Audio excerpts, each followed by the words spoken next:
course. And you may not see them out and about a lot with the schools in remote sessions, but they are doing a lot of work. And Gloria, thank you for doing all of what you've done. And again, to everyone who's been helping you and supporting you and leading the way. So thank you for getting all that done for the students and our community. There's a lot that you guys have been doing, so thank you. So our agenda is as listed. The next order of business we have is approval of minutes from the March 4th. So if we can get a motion in a second.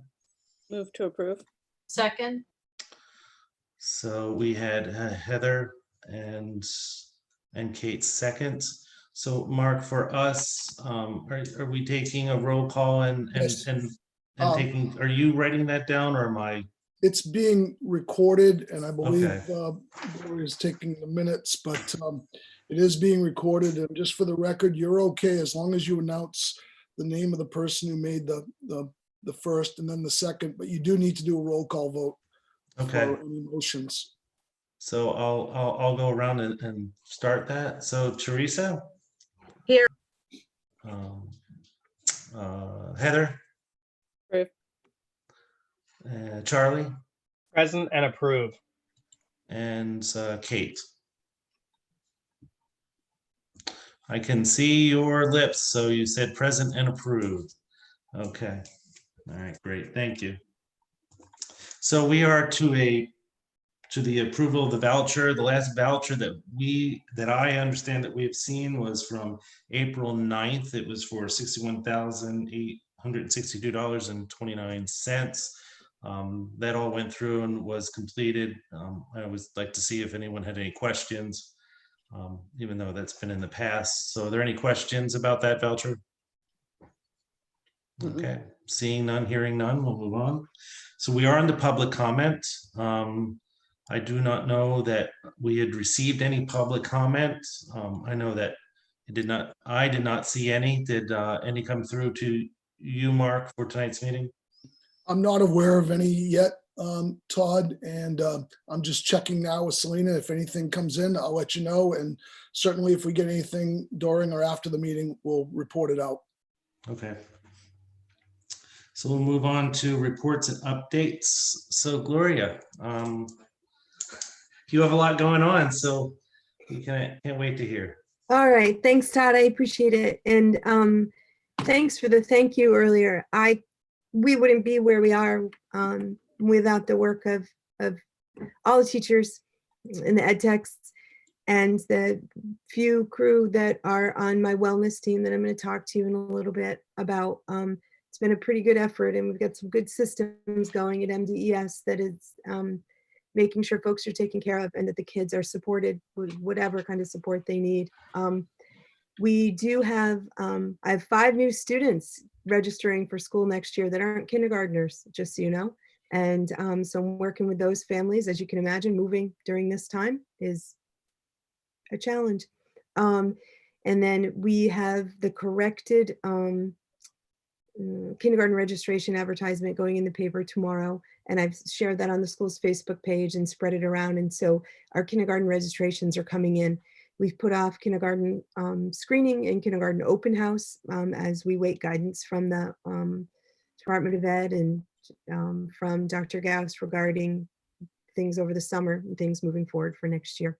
I'll let you know our staffing updates. We do have some ed tech positions to fill, 2 ed techs positions for the 2021 school year. And I'm going to hold off on posting those for a bit until we have a clear idea of if hopefully we'll have a clear idea of what school's going to look like in the fall. And I think that's an appropriate thing to do at the moment. And Mr. Garrett, our math teacher, has submitted a letter of resignation, and Dr. Gauss has accepted that resignation letter. I want to talk just for a couple minutes real quick about our transition to remote learning. Been meeting daily with all the principals and their curriculum director and meeting with our teachers. I don't think I did it justice or included all the work that's been happening in this principal's report. There's been so much, but first and foremost, you know, we focus on the safety of the kids, and I just want to thank everyone that was involved. And thank you for your decision to close the doors of our school. I know that was a hard decision. And it's, things have been hard since then, but keeping us safe, keeping the kids safe is our priority. And we've keep that at the top of everything that we do. We moved on to making sure the students were connected during those 2 weeks while we prepared to transition everything we've ever done to digital learning. The teachers really stepped up, they always do, and connected with families and kids. When we began remote schooling, we focused on engaging them and really getting them involved in the learning and trying to, feel out where kids are. And we're turning our attention to accountability. I don't know what the reality is that what we're facing. I'm not going to even begin to predict, but I want you to know that it's our goal to be prepared to educate our students remotely and educate them in person. And we'll do a great job of both. We've learned a lot over these past few weeks or months, and we're ready to make some improvements, and we'll be ready to go in the fall either way. I have a wellness team, our school nurse, Chef Emily, our behavior coordinator, Andrea Howell, our counselor, Tara McKernan. We meet weekly. Sometimes Kate St. Dennis, she joins us twice a week. We have the school resource officer joins us every once in a while to provide updates on families of concern and supports that we have in place for them. We meet to discuss the needs of our kids, any pressing matters, priorities, and those meetings started, no joke, I think they started March 17th. And so we've been meeting every day. We meet once a week as a RTI team, and our RTI team is responsible for developing alternative plans for learners that need help with scheduling, learners that need more challenge, learners that need less touchstones in the school and maybe just one person overseeing them. And we have 25 students on alternative learning plans. And that means they may be involved in some of the classes that we're offering, or they may be having totally alternative programs. There's different reasons for all of them, but I think that's a pretty significant chunk of kids in our school who are getting a lot of, or getting their needs met beyond the regular programming that we're giving. Communication's a big deal. So much of our school community is spent going down the hall and talking to the teacher, or having those live in-person meetings and conversations. And the first thing I turned to was, how are we going to rein this in? How are we going to channel that and capture that and support these kids without being able to connect with each other? So put together two forms, it's called a family and academic support form. And I've put it out to parents. You guys see the newsletter. It's right on our website. I put it out all the time so that everybody can access that form. It is manned all day long, and people are getting responses probably within an hour. And the concerns that parents are sharing with us run the gamut from my mother-in-law needs food to our electricity needs help, or show me how to use Google Classroom, or I can't get connected to the internet, or we have food issues, or I need some social emotional support, or it's can you help modify my kid's schedule, or my kid needs more challenge and more accountability. We take all of those, the folks that are manning the form, and communicate with the families, communicate with the teachers. The response is rapid.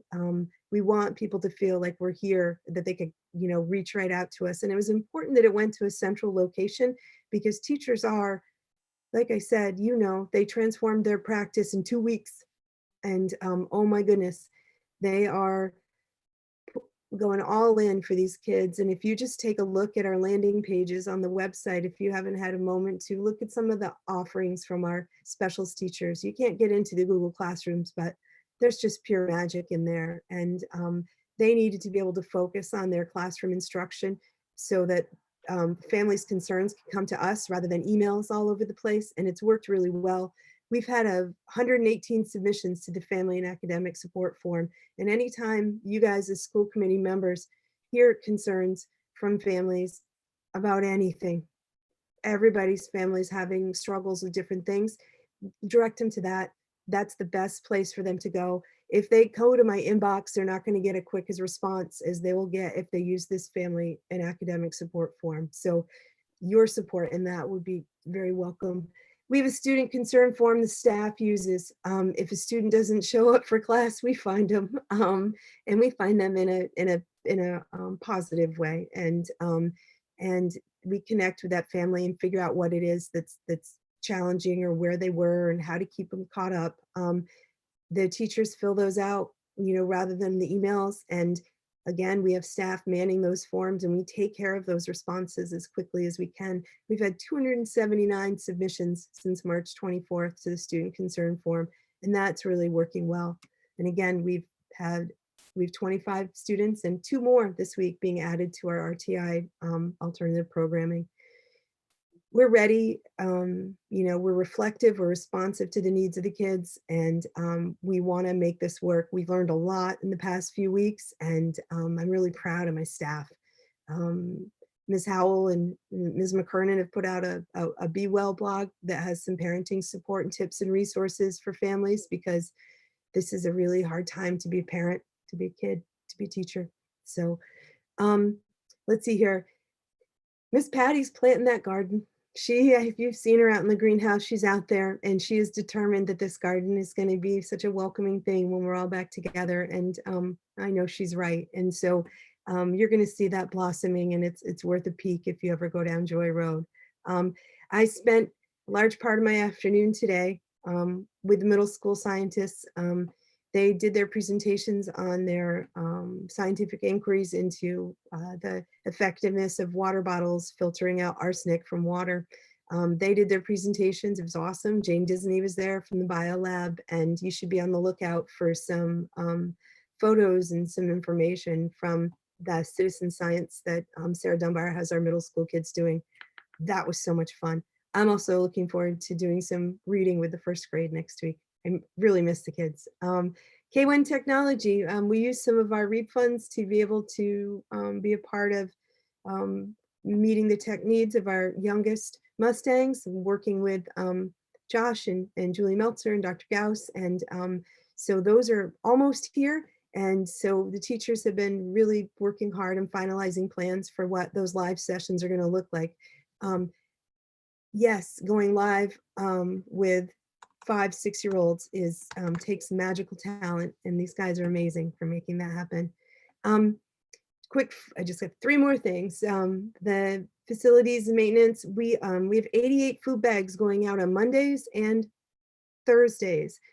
We also have students that are participating in the backpack food program. I don't have the numbers on that right now. We did have 12, but it's more than 12 though, I believe now. 7 of those 88 bags are food bags for students on Cranberry Island though.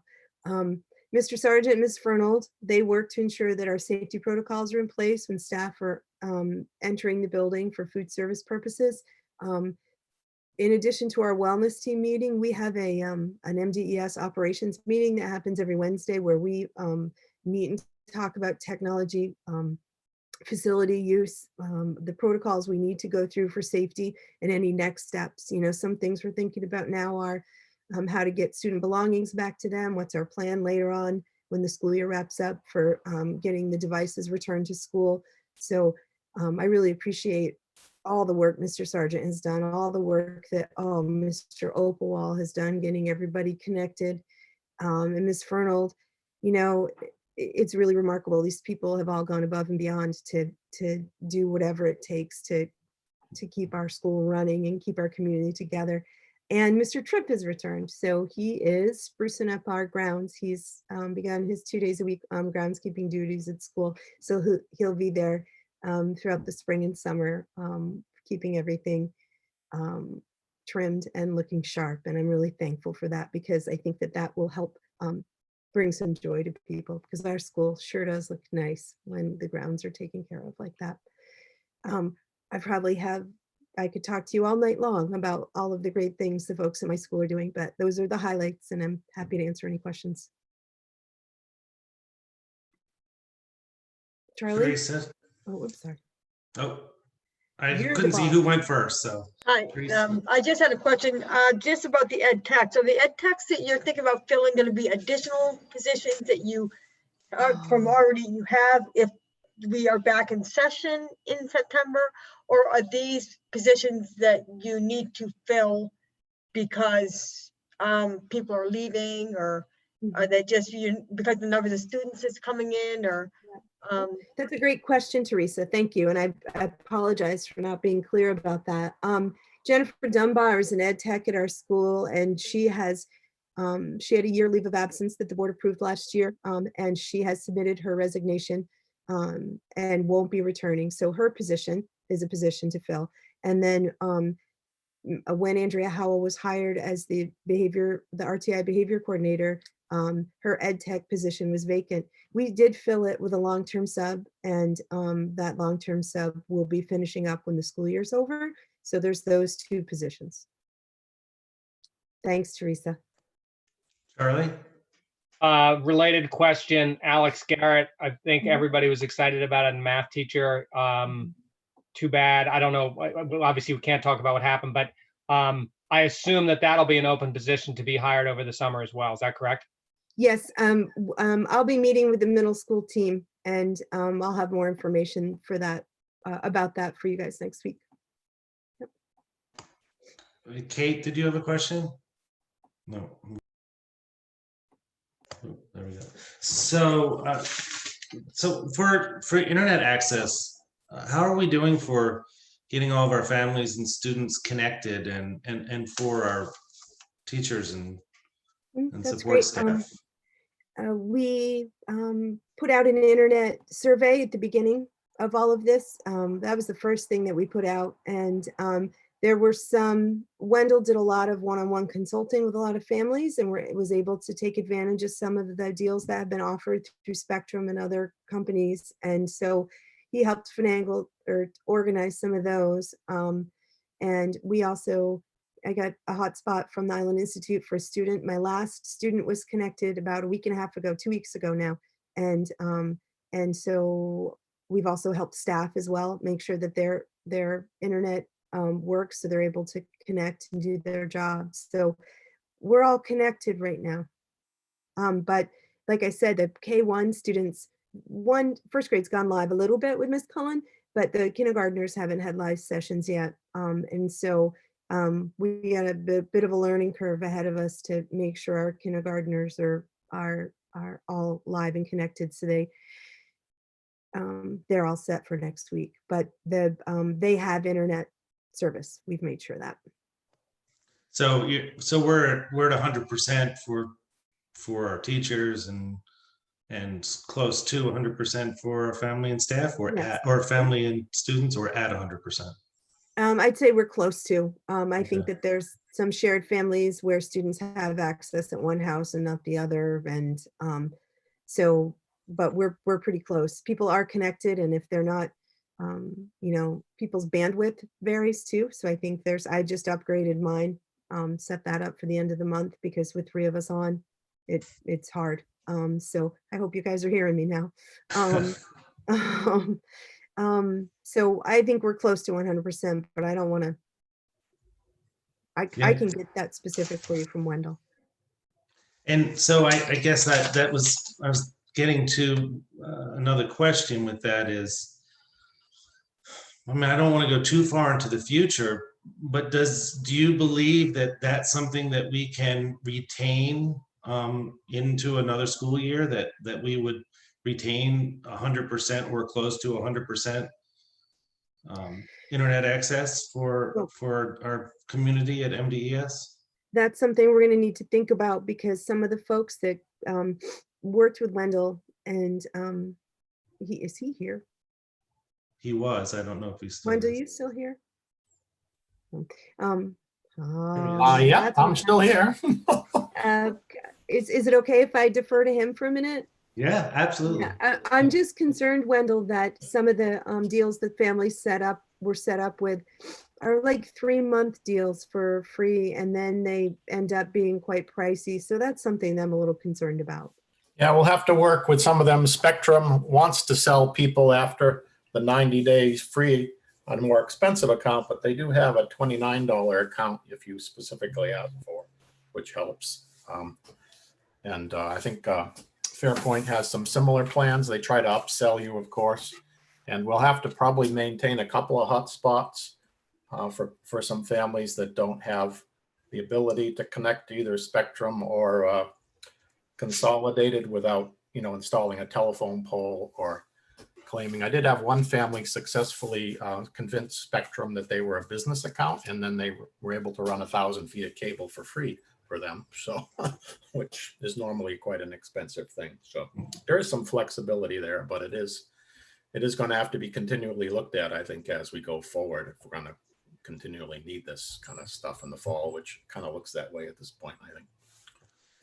And so Gloria, if so for our budget, is there something that we should be thinking about as we get to our budget here? And I believe it's going to be July. But is there something we need to take into consideration for our budget for that, so that we can support internet access for everyone? There was one teacher, interpreter person in Ellsworth, who I think we agreed to help defray the cost. She had a 2 meg account, and we bumped it up so she could do her sign language interpreting, with the understanding that we would pay the difference for that, I think. So there may be similar situations. Yeah. Todd, I would appreciate guidance on that. I think that that's a really good discussion for the A team with Dr. Gauss and the other administrators, because, we've been looking out as far as we can with all of this, but that's a really important thing. And I'm really glad that you brought that up. So. Yes, thank you. Yeah. Teresa. I need to read. Yes, kind of adding on to that, just a question. You said you just had some more students come on board within the last couple of weeks, which is great, and you're close to 100%. For students who cannot make it on, or for those students who've only just come on the past couple of weeks, do you send them like packets of work to do that they send back and forth, or will that continue? Or how are they receiving services if they don't have the opportunity to have the internet access? That's a good question. And so we've only had this one student in grades 2 through 8 that wasn't connected until 2 weeks ago. And so we set that child up with a contact person at school in addition to their teacher. And so they were in direct communication. The student did have access to internet through a hotspot for their parent. I don't need to get into their personal situation, but it was inconsistent. It wasn't something that was consistent.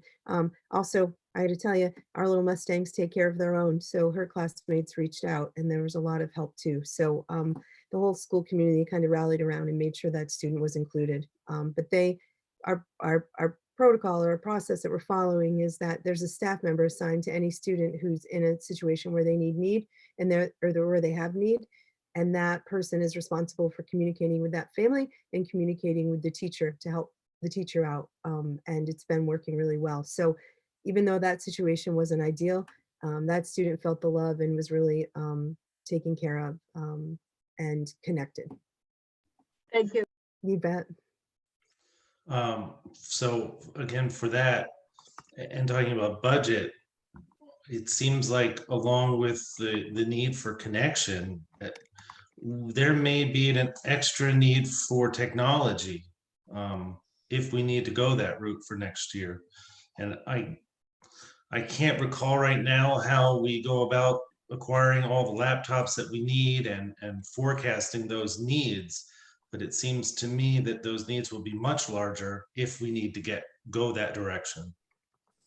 I think, just if I could interject a minute there, I know this year the state lease runs out for the 4-year laptops. We will be probably purchasing those at $49 a piece to maintain their functionality. So our line item for that is going to go down quite a bit because we won't be paying the $400 a year lease for those state laptops. So we might have funds in that line if we need to procure some. We also can get in line for some of the equipment that the state is handing out some of the Chrome tablets that they're providing. So we can probably do an assessment and ask for some of those as well if need be. So, yeah. Okay.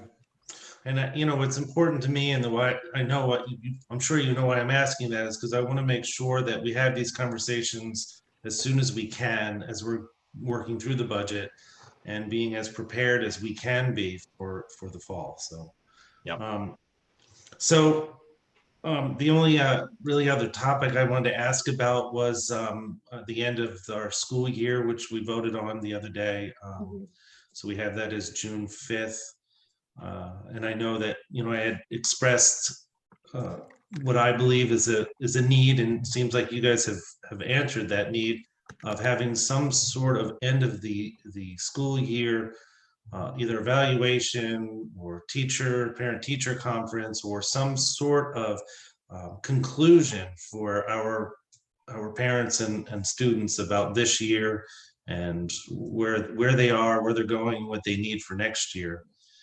And I guess I thought a lot about that since Monday, and thought about how we were grading or in some cases not grading, and standards, and how will we navigate? When I say we, I'm thinking of myself as a family, as a parent. How are we going to navigate that, which is already kind of tricky sometimes to read the standards and to know where everybody stands. Go ahead, Mark.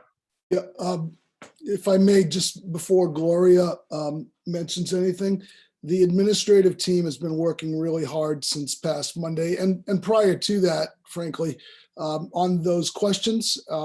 We're obviously, we have 9 schools and we're trying to come together uniformly, but also adopt for any individual pieces. So I have a meeting tomorrow with the administrative team and Julie, and we'll be getting an update. And I think that's coming together pretty solidly. There'll be information forthcoming very, very soon. As you said, Todd, our goal is, we want to work with our teachers, with certainly our students and our families, to include some sort of closure. The ability to be able to have students network with their teachers and parents as well, to talk about what successes they may have realized, what the challenges have been, and to bring that closure to this very unique period. And recognizing too that constitutes about 1/3 of our year, and how we're going to reconcile that with the first 2/3 as well. So we hope to have some hard details very, very soon, and be able to deliver those both at the local board and then at the AOS level as well. And Gloria, I don't know if you want to add anything to that. Yeah, it's been taken up most of our time over the past week or couple weeks, just so you know, and we're taking it's given it a lot of thought. It's very important, and I want you to know that it's very important to the teachers, and these conversations, or this closure, like Mark said, is very important to them. And so I feel like we are headed in a good direction, and we'll have some concrete details very soon. All right. Oops, sorry. So are there any other questions? No. Okay. So hearing none, we'll go on to updates from subcommittees. Mark?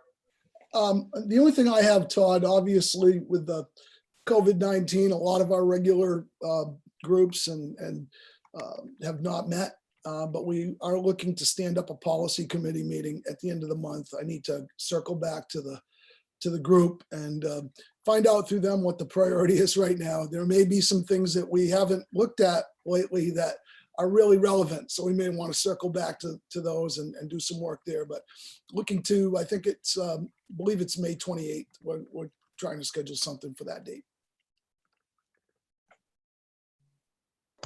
Thank you. You know what? I just realized I had one more question, Gloria, that, I think it's probably important, and I don't know how we're doing for an end of the year promotion ceremony for 8th grade. And I'm sorry, I forgot to bring that up earlier. And I know it's important to you. So I wanted you would have that chance to answer that. Oh, you bet. Thanks, Todd. And there's nothing more than that I wish that I could do is just tell you this is what we're doing, but I can't yet. And we're waiting for some guidance and from the commissioner from the Department of Education about the end of year activities, about summer plans and about next year. And that's supposed to be coming out tomorrow. No, oh my gosh. This has been a pretty long week. I don't know how you guys are doing, but it's Wednesday. It's coming out on Friday. And so as soon as we have that, you know, I'm sure Mark will provide guidance and we'll figure out our next steps. But the ideas, the safe ideas are swirling, and it's super important to our staff that we celebrate these kids, and we do so in a way that just acknowledges, I don't know, how awesome they are for just persevering through this and showing up. They're great. You know, that it's just a sad thing. So it's super important to us. We have great ideas. Some things that are okay are already in the works, but I'll know more and I'll let you know as soon as we have a plan. Mark? Yeah, Todd, real quickly, I just want to let you know, I was interviewed by a high school student yesterday. So, you know, same thing. It's really great to see our students giving input towards the end of the year activities. They recognize where we're at, and it's good to see that they're part of the planning process. So I know at several elementary schools, and I'm sure it's true at Mount Desert, the kids are engaged and involved in that planning too. Teresa? Just to add on to that, or to ask more about that, the 8th graders had done a fair amount of fundraising. Breeze was a big fundraiser this year, which was to go to their 8th grade trip. So obviously the chance of them going on an 8th grade trip is probably like 0. So will that money be done to buy them each something to represent their 8th grade year, or what will be done with the money Yes, that they've earned? that's a good question, Teresa. So I can tell you that Matt Haney has been an honorary guest at our 8th grade transition, at our elementary principals meeting. And so we talk about that too. And so that's not just our school that's in that boat, and it's all of the schools. And so I need to talk to the students and talk to the staff, and we need to come up or decide upon our concrete plan for that yet. And I don't have those details, but I do want you to know that we will have something to share with you. They're not finalized yet, and kids need to be involved.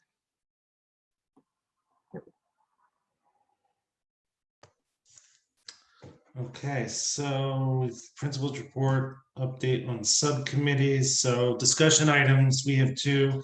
We have the budget considerations, and then the end of the school year, start of next school year discussion. And take those in any order, but it seems like budget considerations, we should probably take some time. Mark? Yep. So just, I don't think this is a surprise to the school committee. Gloria and Nancy and I have been discussing, frankly, all the building principals, you know, where we're at and the uncertainty, potential uncertainty of revenues and town meetings. And we're very aware of that. And so given these times that we're in, I'm recommending moving additional items off the recommended FY21 budget. That includes reluctantly recommending not moving forward with pre-K at this time.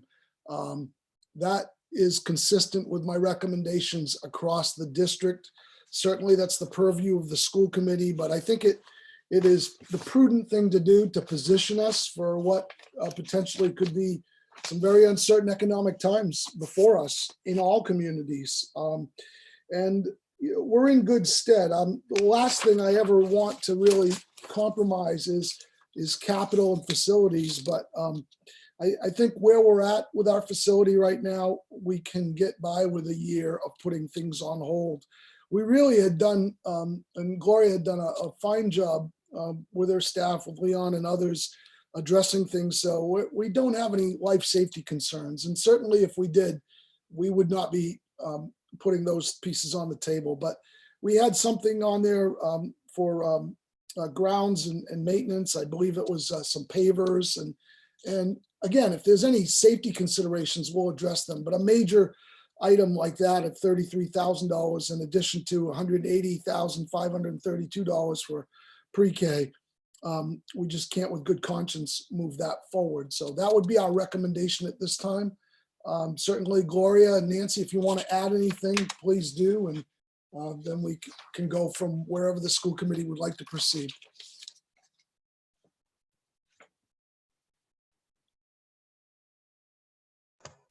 Heather? Mark, have you received any guidance from the town of Mount Desert with respect to town meeting and if we change our budget now? What it does once they finally have a town meeting? The short answer is I've been in communication with all the town managers, but nothing specific, Heather. There's, just so folks know, I mean, I think the board knows this, but so the general public or people watching, if we don't adopt a successor budget before June 30th, the Mount Desert School Department is not without a budget. We operate under our existing budget.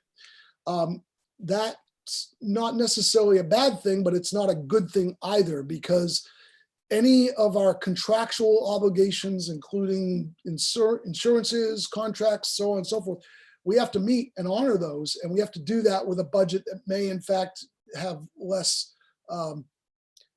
will have less available to us than we would if the FY21 budget were reviewed and approved. So in short, we could potentially start the year without that budget, and my guidance to the administration, building administration in all buildings will be, we're going to be in a higher controlled spending mode, in that we're not going to be authorizing any expenditures without an extra level of scrutiny, in that wherever we're at, if it's continued remote learning or direct instruction, but we're going to have to put other items on hold temporarily until such time we have the budget passed. I do hear that, through town managers, that there are things in the works to hold town meetings in July. Some towns, are still talking about the traditional meeting with social distancing. That makes me nervous because I don't know how that's vetted by public health officials, but that's not my domain. But I think the other piece that's being floated around is the idea of putting budgets forth in a virtual way, giving the opportunity for citizens to weigh in, ask questions, and then having some sort of a vote or a ballot. I hope the governor and the state provide guidance to us soon, because many of us are in similar situations. But I don't have anything more specific than that, Heather. Okay, thank you.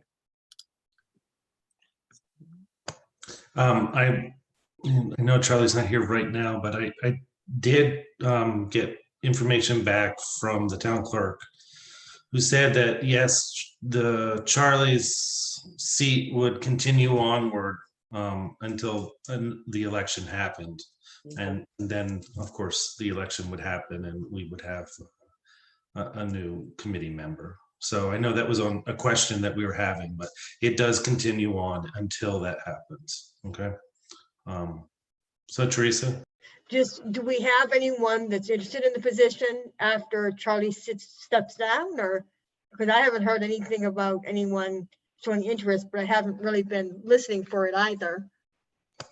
My understanding that there is somebody who did take papers, they submitted them successfully, and Good. my understanding that they would be on the ballot. So, Okay, good, thanks. do we have any other questions about the budget? Gloria? You're muted. Yeah.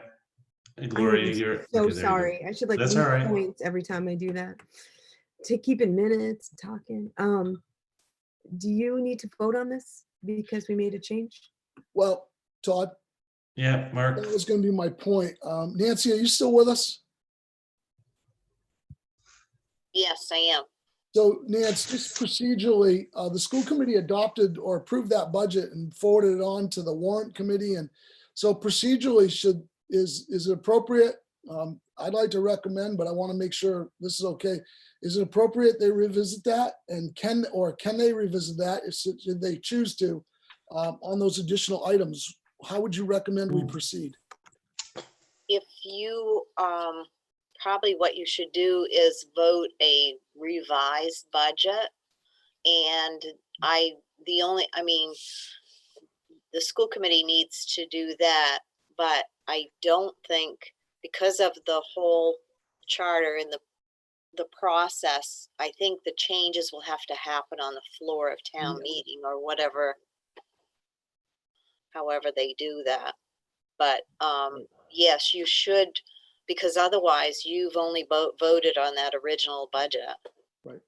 So Todd, what I'd recommend through Nancy is that if it's the desire of the school committee to remove those items, you should vote on it. And then as she indicated, we can communicate with Derlin and the warrant committee, but it will have to be adjusted on the floor. Right.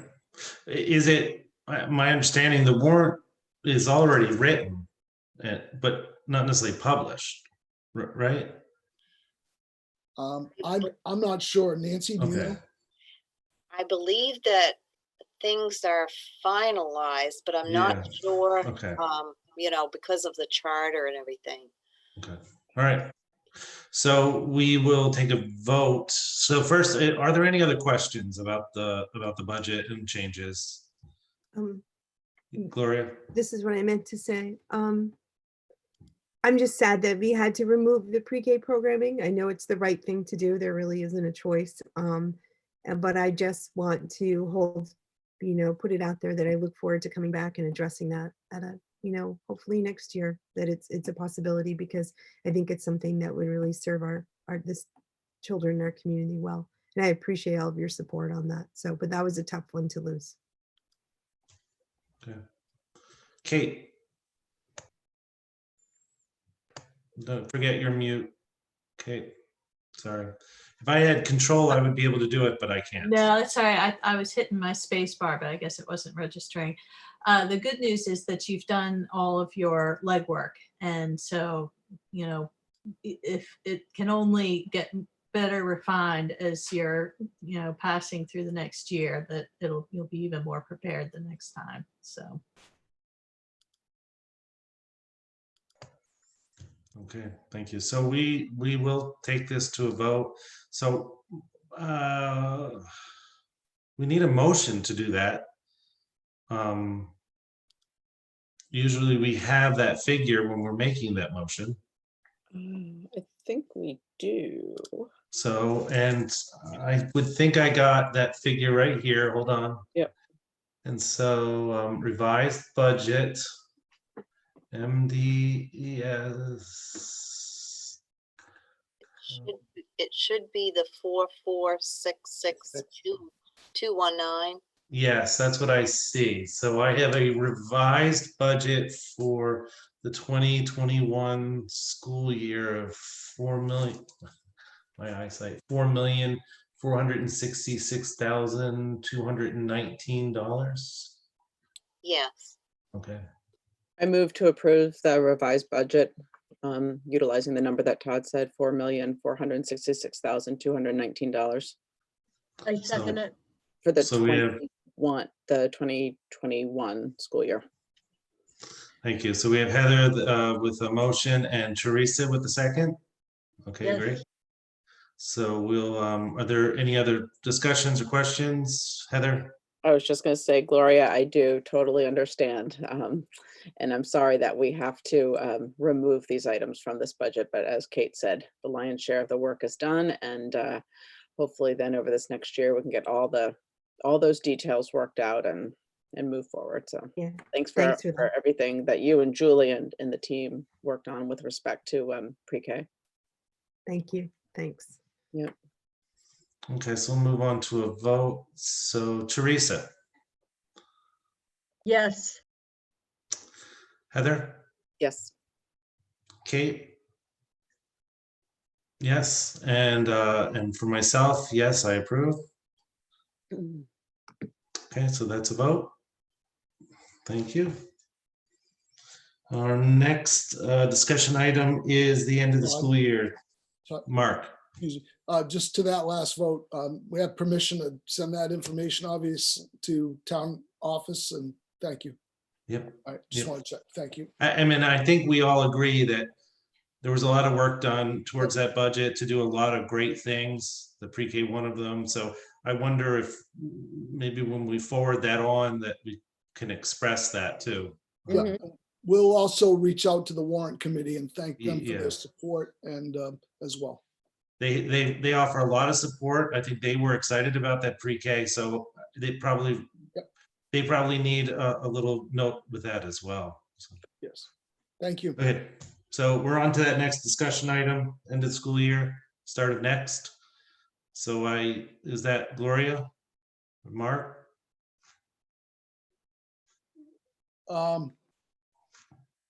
I'm sorry, Todd. I'm just looking at the agenda. The item is end of school year and start of school year 2021. So Correct.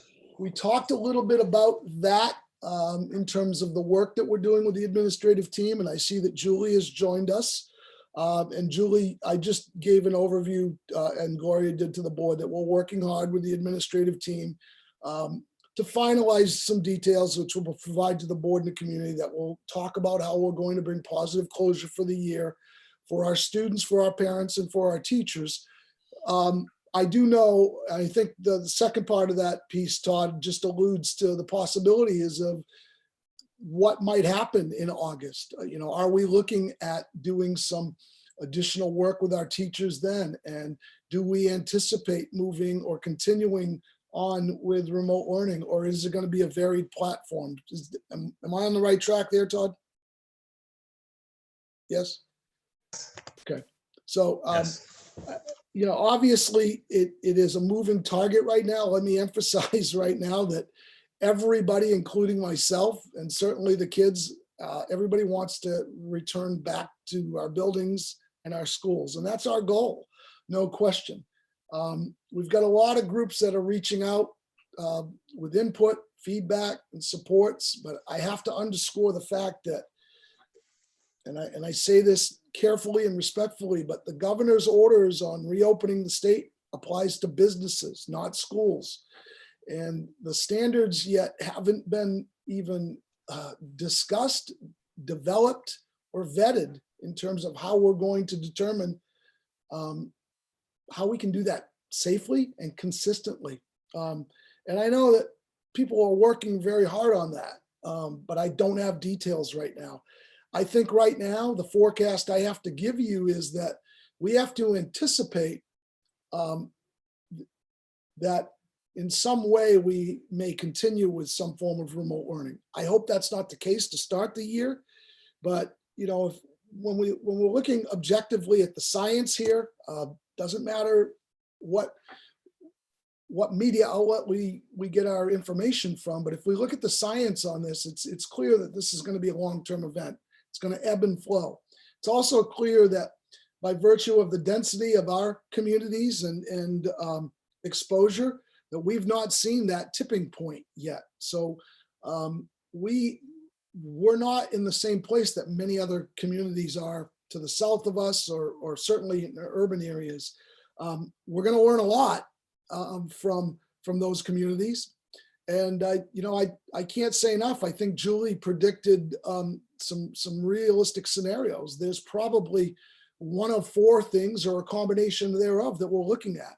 I can see a return to buildings in some form, but not with the density that we presently have, because we're not going to be able to maintain that social distancing of those pieces. So we may have to do a clustered or a phased approach. I know that's very, very amorphous and there isn't a lot of detail yet, but I want to be really careful when I say these things publicly, because I don't want people to think that we're wed to these things or that is or isn't going to happen. I am pleased that we're starting up our local board meetings a lot, because what resonated with me the other night at the AOS meeting was that some folks feel disconnected and out of the loop, and that's not okay. And I promise you that whatever we do is going to come before our school boards, and we're going to make sure that people are comfortable with what we're recommending. I don't know if Julie would like to add anything to that, or certainly Gloria. That's a 10,000 foot view at best. And I suspect by Monday, that's going to have some changes to it as well. Yeah. I just want the Julie. board to know that I'm working. I'm sorry, I didn't ask to be recognized. I'm so No, go busy ahead, trying Julie, to yeah. just unmute. Thank you. I just wanted to say that I am working with this group statewide to be thinking about those different scenarios, and to be also thinking about what needs to happen with our students when they come back, how we can build community, what state students will be in, what different configurations we might be offering at each school in terms of co-teaching or looping or additional supports based on the groups of kids that we have. And then we also have to take into account, what about teachers or students who have compromised immune systems? And what will we offer in terms of, might there be an online option for kids who do well with that, for kids who are in that state, with teachers who also can't be safely in school? I'm not saying that's what we'll do. I'm just saying there's a lot of things being discussed right now.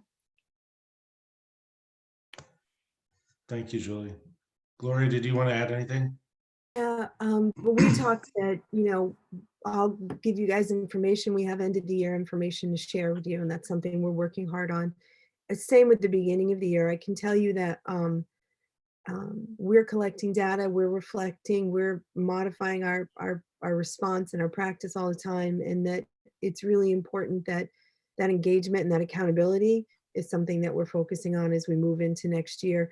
You guys know I'm a systems thinker. We need to be able to, so I feel it's my job to be able to have us be able to ebb and flow between remote learning and between live and in-person learning, and systems that'll allow us to do that. And those take a bit to think about, but I feel like we have a lot of, I'm really proud of the work our school's done. But the things that Julie talked about, the co-teaching or the additional supports, things that kids really need, we really need to be responsive to the developmental levels of our learners and how they get engaged. I'm a customer as well, and parent, and this is hard, and we, I believe that we have the talent and the skill to really make this work, whatever it's going to look like. I don't doubt the chutzpah and the skills that my staff has to be able to be flexible and positive and be ready for whatever scenario we find ourselves in. I wish I could give you more specifics. I'd love to, but we're prepared to do the work to keep doing better. Thanks. Are there any questions? No. So I just have a couple things, and the answer to a couple of these may be too lengthy to go through here, but one thing I don't fully understand is the difference between the recommendations when the governor is talking about schools versus business, and how is the governor going to get to those recommendations or decisions? It seems like they're so separate right now. Why is that? Am I missing something simple?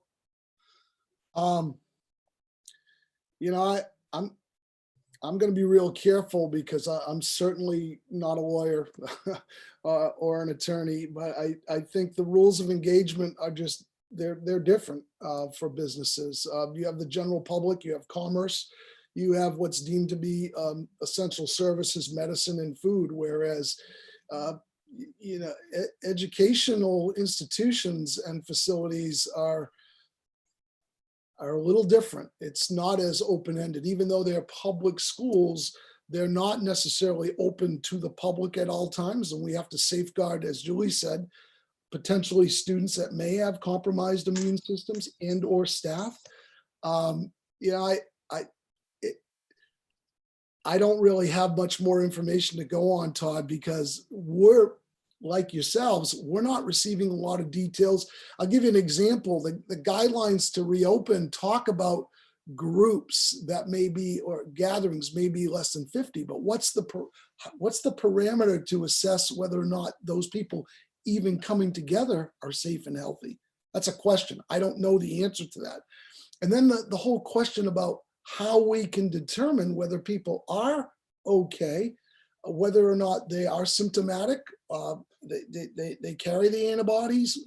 All of those questions are up in the air, and I just don't have those answers. And frankly, just talking to some of my colleagues that are business people, they're looking for some of these parameters and answers too, in terms of how they proceed with their businesses and the reopening. Okay, I just, it's come up multiple times, and just trying to get more insight to understand. Most of what I provide to you is either through the Maine School Management Association,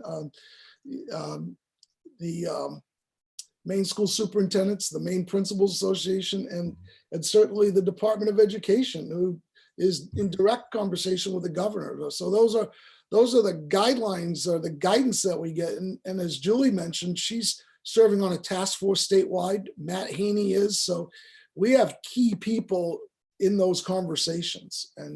But if there are other details that I'm not aware of, Julie, please share them. But I'm not aware of any other information at this time. I know it's come up, and I just want to try to get a better handle on it than I. Yeah, I know parents want to know, staff want to know, Yeah. and right now the best we can tell them is that our focus right now has to be on closing out the year and then assessing through the next months. We're going to be really busy. We'll be busy over the summer. We'll be working every day to do what we can to make sure that our schools are ready in whatever capacity come fall. And it's so difficult right now because there's so many variations. There's so many potential pathways, and it's hard to nail one down. And it's hard to know where to put it's hard to know where to put your energy, excuse me, not all of your energy. Right. So do you believe, and this is probably for Julie, I guess, do you believe that the task force will create a list of recommendations for the governor or the Department of Education to look at, review, and then possibly implement for the future? So the task force that Matt Haney is on are the heads of the educational organizations in Maine, working very closely and collaboratively with not only the Commissioner of Education, but with the governor's office. So that group, I fully anticipate, will be making some recommendations and will be coming out with some science based on as much of the science as we can. And the biggest issue is that the picture of the science is changing. Like you can read in one place that kids are more likely to be asymptomatic, but they actually are more likely to infect a degree, I don't know if it's 3 times or whatever, more people. Another thing is that the way we currently do school means that kids are all over the building and they're all using the same facilities. And then they remix constantly in groups, whether it's their grade level class or the art class or the cafeteria or the playground or the sports teams. So you've got this constant brew, if you will, of potential contagion. And so it's a very difficult thing to map out. But yes, to answer your question, I do think that group is going to be working on some recommendations with the commissioner and with the governor. And I think that everybody knows that this guidance is really needed. The group I'm working on is really coming up with what could those scenarios look like and getting a jump start on some of the implementation challenges. What kind of professional development, what kind of schedules, what kind of could be considered, so that no matter what the guidance is, we're up a few steps. We're not starting from ground zero. And I know that you've already talked about density, but I mean, just within our AOS, our school sizes and density really vary. And so it's not a one size fit all there. And I'm sure that's going to take a lot of work for you guys over the summer to work that through. So Teresa, it looks like you have a question. Just kind of add to that, if you're working so hard to make determinations and make decisions for the coming fall, will that mean, I don't know, you may have said this Monday and I didn't catch it, that the school boards will also be needing to meet through the summer, at least on some level? Will you need to have decisions made that will impact that the boards will need to be a part of? Or we just have the summer off like July and August that we usually do and resume in fall? That was my question.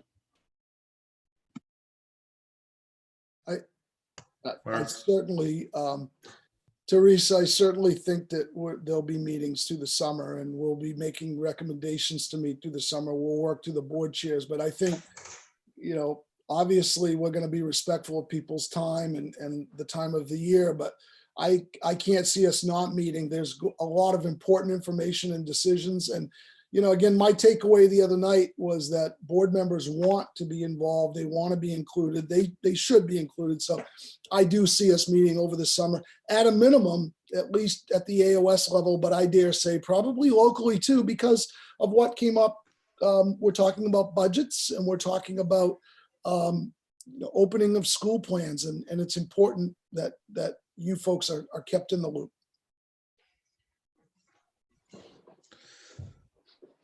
Okay, great, thank you. So we're on to action items. We have an annual action item of the nomination and election of the probationary teachers. So Yes, sir. go on with that. If I may, Mr. Chair, I have nominations for probationary teachers. I can do this. I have 3 individuals for your consideration. Would you like me to do them separately or as a slate? Do you have any preference? I generally go with the slate, I guess. Well, I'll unless read there's it a out. question about anything, but I think that's the best way to start anyway. Okay. Well, I'll read the names and then where we're moving them to. There are 3 individuals, and then certainly if Gloria has anything to interject or you have any questions, we can take any. First individual is Shannon Westfall. Shannon is an art teacher. She's completing her 2nd year of probationary status, and my recommendation is to move her to a 3rd year probationary status. Mariah Baker is an elementary educator, teacher. And this is a recommendation to move her from 3rd year probation to continuing contract. And the last individual is Cindy Lambert. And Cindy is a 40% technology integrator. We share Cindy with the Trenton School. And the recommendation is to move her from her 3rd year probationary status to continuing contract. So are there any questions? No. So we'll need a motion to move that slate. I move to approve the slate as Mark Okay, recommended. Heather has made the motion. Second, Kate has seconded it. So if there's no questions, we'll move that on to a vote. Teresa? Yes. Heather? Yes. Kate? yes. And I approve as well. So that is a vote. Thank you, Todd, and congratulations to those individuals, and thank you to the board for the support, and Gloria, good work. Thanks. I echo what Mark said. Thank you all very much. Yeah, I'm very excited to see all those names. That's awesome. Yes, please share our happiness for them to continue on.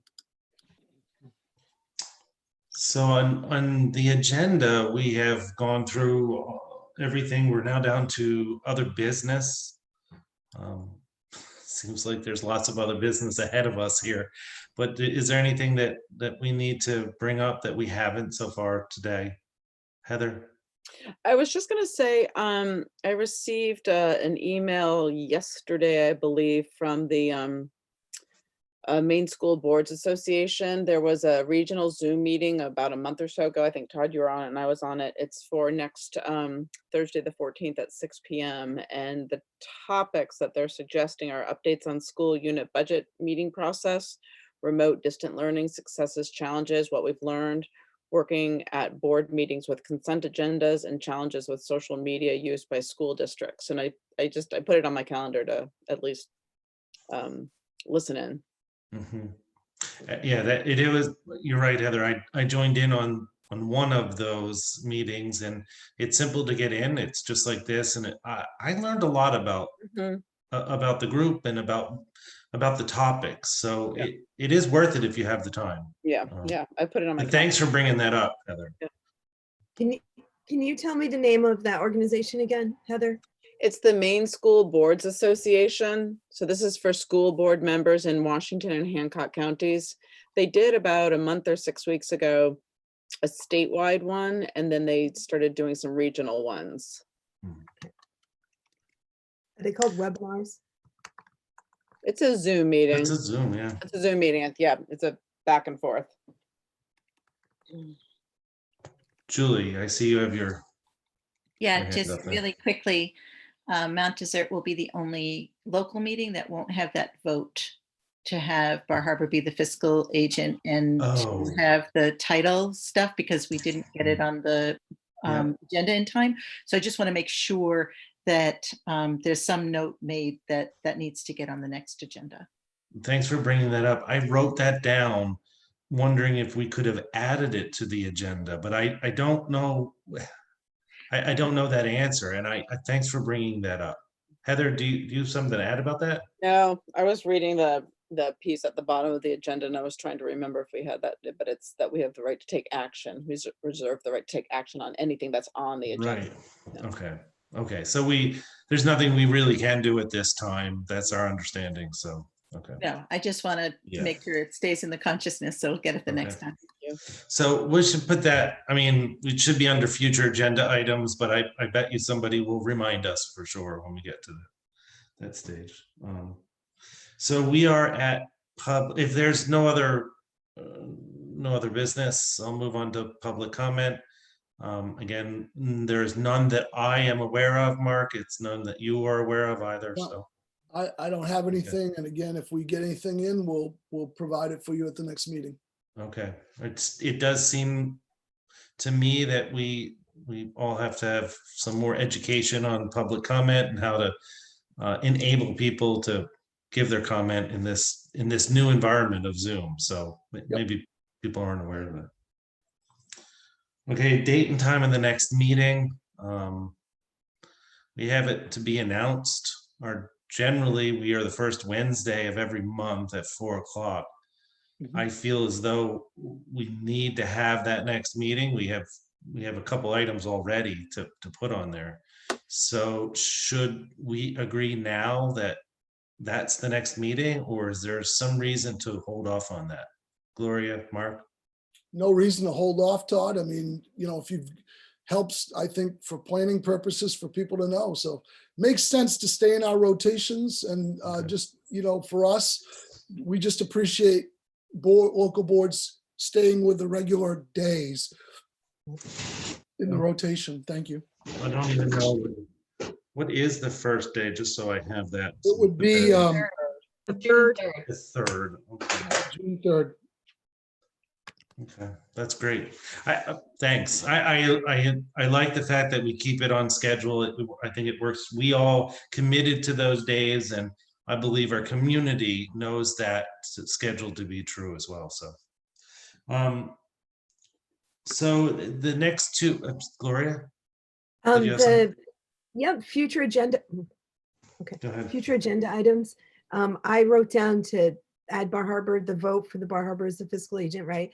But I did I miss anything else? You said we had a couple and I only Well, had one. I didn't know if we were gonna have to do anything more with the budget or not at that time, Okay, possible budget. just to be sure, because we will I would expect by then we'll know more about what we need to do at the town meeting. I Okay. hope we do, anyway. Can I also add on there, opening of 2021 school year? I mean, I'm hoping we'd have. Oh, more. yeah, sure. Yeah, we should, that should probably be a standing agenda item Okay, throughout the summer, so. thank you. So we now move, we have two more lines on our agenda tonight. We have executive sessions that we need to move through tonight. So if there's nothing else that we have, and I don't see anything else on our agenda but those two, it seems like we need to have a motion to move into that executive session. Now, I know that we're doing this by Zoom, so that's new for everyone. Well, I shouldn't say that. That's new for me to move from a regular meeting into a Zoom executive session. So if you want to help guide us through this, Mark, that would Yep. be helpful. Certainly. So the first thing I would, thank you, Todd. So this is new territory for me too. I think most of us have been through an executive session, but never remotely. So, we're mindful again that when we go into executive session, there is no recording, there are no notes, and certainly no actions taken. There are two executive sessions